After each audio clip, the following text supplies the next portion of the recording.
Hello, my loves. My name is Jasmine. I'm your inner work coach, which means I am here to help you learn to love your life and your relationships. And today we are going to be talking about part 2 of why he won't commit and the truth about relationships. So no delays, no long intros. Let's just get right into it. 2 more points for you guys and then we're done for the day. So number 1.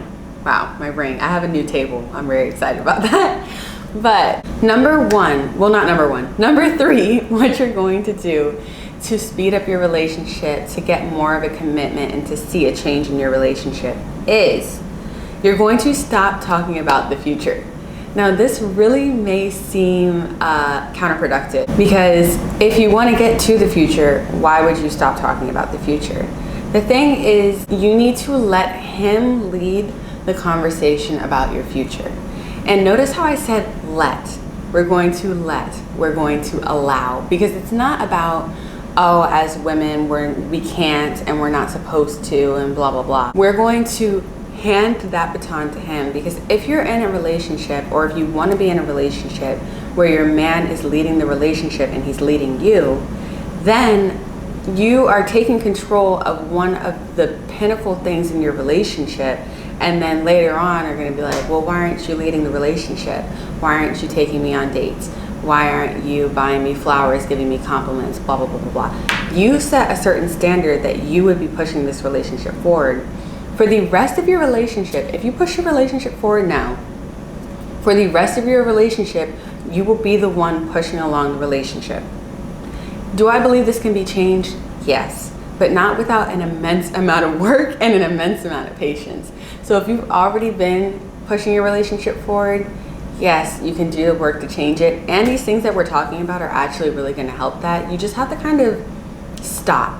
I remember talking to one of my friends and we were talking about why her man wasn't doing like chivalrous things. What I was saying to her was, if you are always stepping in and taking the role of doing those things for yourself, of course he's not going to do it for you because there's no room for him to do it.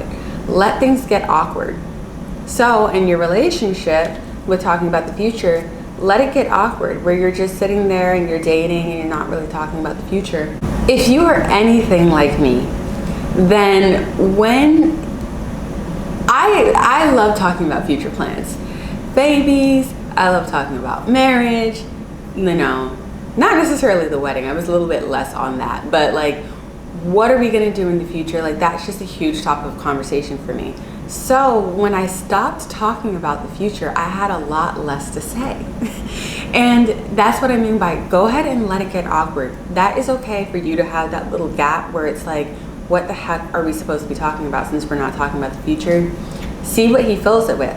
See if he fills it with anything, or see if anything else comes to your mind. Speaking about the future blocks some conversations that you should be having now and having today, because you're thinking in this, it's easier sometimes to be in this imaginary fantasyland future where, oh, when we have the kids, when we have the house, when we have the 2 dogs, when we're going on vacation, when our families are doing this together, and you're over here fantasizing about all the stuff you have going on instead of working on the actual stuff that needs to get worked on in your relationship.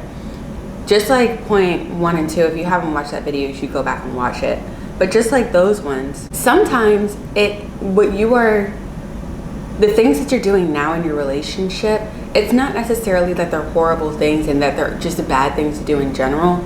It's the fact that it's taking away from what you should be focusing on in your relationship now. And if you think that there's nothing you should be working on in your relationship now, you definitely need to look into what you need to be working on in your relationship, because I promise you there's something either in your relationship or something with yourself that you need to fix. Is there something probably that he can fix too? Yes. But I always like to say, on this channel, we're focusing on what we can do, because sitting there and trying to control a man, what he's doing, it's going to lead to frustration. That's not going to help you fix the issues that you want to fix. And whether you are in a talking stage, dating stage, engagement, marriage, whatever stage you're in, I promise you, focusing on what he has to do, why isn't he doing this, why isn't he doing that, is just going to lead you to frustration. It is not going to fix a single thing in your relationship. So it is letting him lead the conversation, about your future. It is allowing him to lead the conversation about your future. This also really keeps you in your feminine energy because you are receiving the conversation about your future. You're flowing and you're letting things happen the way they should.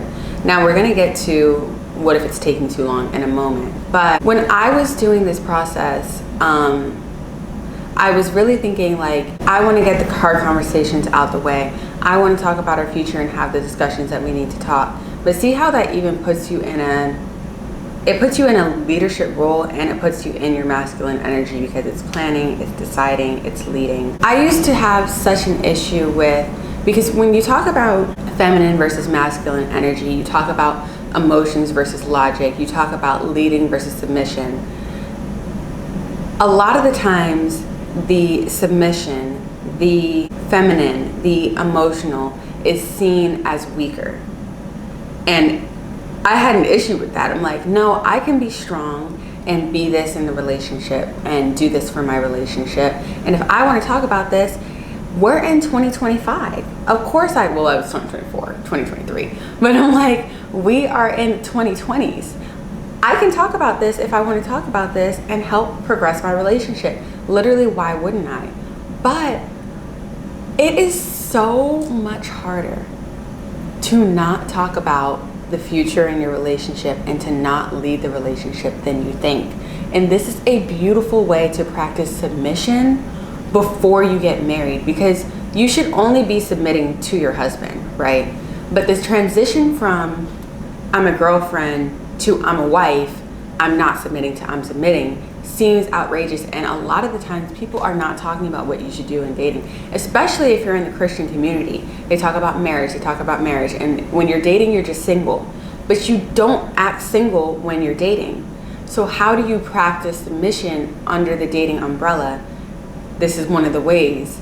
Let your man lead conversations that will lead you into your future. This is going to work your patience. This is going to work your control that you have over your tongue. When you are not talking about the future, you will notice how often you bring it up. And like, my man did not like when I would bring something up and then I would just drop it. So I would be like, hey, you know what I was thinking? Actually, never mind. It would make him irritated. So I had to make sure I didn't even get to the, hey, you know what I was thinking about portion. I just had to let him take the lead on this. This is extremely hard to do, especially if you've been pushing the conversation. This also has to do with conversations, and this one is really difficult. When you're ready to get engaged, every single thing is reminding you about engagement. If you are trying to get engaged, or you're trying to get out of the talking stage and get into like a serious relationship, or a, what is it called? Exclusive relationship. Get off engagement TikTok, get off relationship TikTok, get off of those things. Like, stop watching the movies that are like, oh, this person gets engaged, that person gets engaged.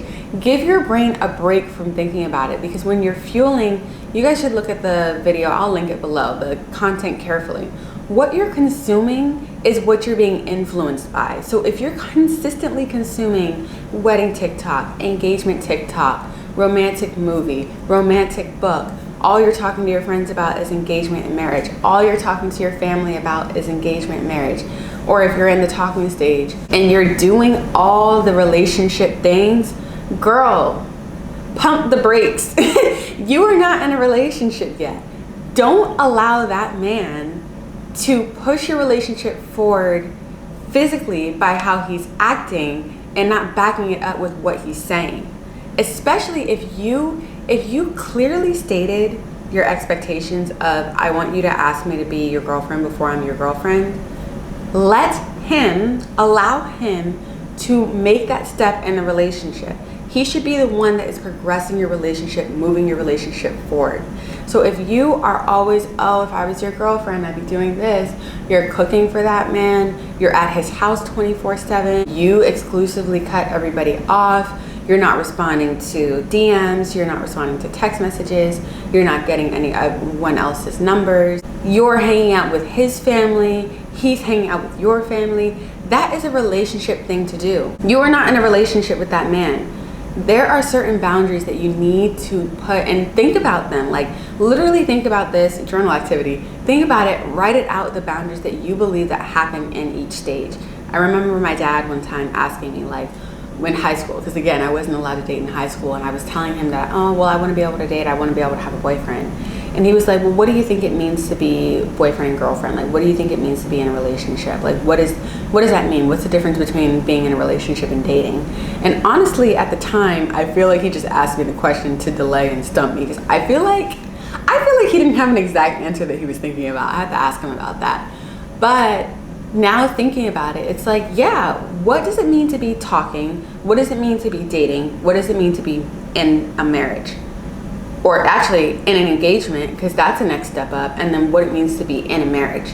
Write down your boundaries, write down your steps, write down the things that you're going to do in that portion and the things that you're not going to do, because it should be separate. And one of the things I would highly recommend not doing until really, it's really until he brings it up and he leads a conversation, or when it becomes like a natural thing to talk about, is talking about your future. You pump the brakes on it. The babies, oh, well, I want this ring and I want this wedding, and oh, I want your mom to wear this and I want this to happen, and oh, we should name our kid this and we should do that. And you're always the one bringing it up. When you stop talking about it, you will notice how often it gets brought up.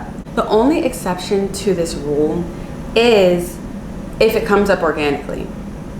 If you're watching Love is Blind and you're looking at the engagements and they're like zooming into their rings, you can say, oh, I really like her ring, or the cut of that ring, or I don't really like that ring. That's an organic way to bring it up.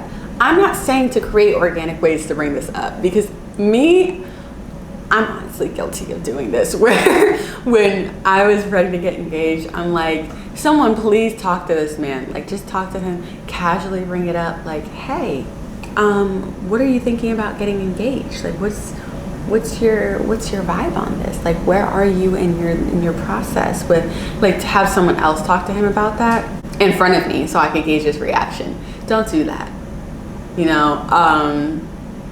Don't ask your friends to press him out, because the thing is that he will eventually get he's going to feel that outer pressure, because when there is a certain point in the relationship, especially if you're praying about it, when you're praying about it and you're like, God, I really want to progress in this relationship, open up his eyes to see whether or not we should be together, give him the wisdom to make the decision. And I just pray that you just put people in his life that's going to talk to him about this, that's going to help him make a wise, informed decision. You pray a prayer along those lines. God's going to bring people into his life that are going to talk to him about it. People that you never would have expected, that are going to talk to him about it. You'll be able to have conversations. He'll be able to have conversations with people outside of you. And you just have to trust that God is working out those conversations outside of what you have going on. So the point is, number one, if you do this, you're not going to be leading the relationship. But also, this takes you putting the pressure in the relationship on. We don't want, like, what is it called? Give me rings? Pity rings? Something along those lines. Like the ring that you just get because it's like, fine, like, here, take it. You've been pressing me out about getting married. Here, I hope you're happy. And now you have a man that was not ready to be in that position, asking him to be in a role that he never stated that he was ready for. We do not want the pressure in the relationship coming from us. I promise you, you do not want your man to feel like, if I don't marry her, she is going to max out. So how do you deal with the fact that it feels like he doesn't want to get married, and it feels like he doesn't want to get in a committed relationship, and you're ready to? This is what to do. Set a timeline for what you feel like is acceptable before you make that next committed step, before he makes that next committed step. If he has not made that step by that position, leave it alone. You can, of course, reevaluate, because I think sometimes, it's my sister. My sister always is like, she's a very like life or death person. She's either all in or all out. And so she's like, I have to do this forever. If you set the deadline, you can reevaluate the deadline, but I want you to be aware of how many times you've reevaluated the deadline, how many times you've given him another chance. And within this deadline, do not talk about the future with him. I promise if you do the 2 steps that I had in the previous video and this one together, and you set that deadline for that time frame, you do those 3 steps, you are going to notice a change in your relationship, whether you're progressing or whether you're not, whether he starts talking about the future or whether he doesn't, whether he starts acting completely different, relationship starts falling apart, or it doesn't. And something that may happen is there might be issues that start to pop up in the relationship. That is a good thing, because like I said previously, you want your relationship, you want, when you're in this stage, when you're talking to someone and you're not officially dating, like that's not your boyfriend, and you don't have to go through a whole breakup, or when you're, before you get engaged and before you have a ring on your finger and you're planning a wedding, you're planning a life together, or before you're married, where you are locked into your partner for life, you want to have certain hard conversations and get certain conversations out of the way. So I just want to encourage you guys, when you're dating and you're having issues in your relationship and it just feels like nothing is going right, and issue after issue after issue gets brought up, but you feel like you're supposed to be with this person and you're really trying to work through the issues and multiple things keep popping up for you to work on, let it. It's okay. And it's going to benefit you in the future. It's not going to last forever. You guys are going to be okay. It's just going to take some time for you to work through those kinks and those issues. God needs you working through that before you get into a relationship and you feel stuck, suffocated, and locked in because you have nowhere to go in the issues that you're experiencing, because now you're in this locked in marriage under God. He's giving you the breathing room to not be living together and not be in the same space, not have to be in their face, not have to, like if you don't have kids together, not have to worry about keeping a smile on your face and presenting well in front of your kids because they shouldn't be in you guys' relationship issues, and then having to work on that later. He's giving you that space to work on that now. So embrace it. It's hard. I know it's hard. Being in an argument, being like not on 100% with your partner is not easy. And just because you're going through something difficult with your partner does not mean that you're not supposed to be in a relationship with them all the time. Sometimes it's just God working those things out before you get into a more serious stage. So this was supposed to be 2 parts, but I'm going to make this into a third part because I have a meeting that I need to go to. So I'm going to leave you guys here. Number 3 is going to be a fun one and something fun to do. So we're going for part 3. Number 4, part 3. But we will talk about that next week. I'm so grateful for each one of you guys being here. I love you guys so much. And please, I promise, work on it, pray on it, think about these things, and your relationship, it is going to get better. You're gonna have these issues. That way when you move up into marriage and you move up into an actual relationship with the man, certain things you're not gonna have to worry about because you dealt with it now. So deal with the issues now. I promise you, y'all got this. You have the strength. You are strong enough to end that relationship, and you're strong enough to stay in that relationship. You just need to talk to God and determine which one you need to do. That is my meeting timer. So I'm gonna let you guys go. I love you so much. I hope that you have a beautiful rest of your day, and I'll see you in the next video.